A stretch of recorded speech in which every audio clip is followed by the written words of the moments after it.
Hey guys, in this video we're going to take a look at how you can turn on or turn off reduce loud sounds on the iPhone 15 series.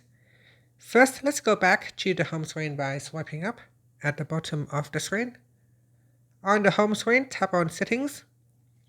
In the Settings page, scroll down, and in here tap on Sounds and Haptics. Next, we scroll down and then tap on Headphone Safety. In here, tap on Reduce Loud Sounds.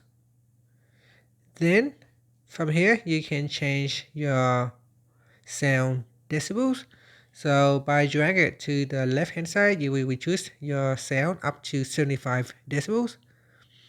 And it said here, this is as loud as a vacuum cleaner.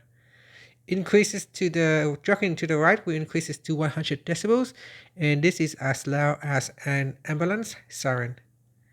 So select a sound level that you are comfortable with, and that's it. If you don't want to reduce loud sound, you can simply just switch it off. And that's it. Finally, you can swipe up to go back to the home screen. Thank you for watching this video. Please like and subscribe to my channel for more videos.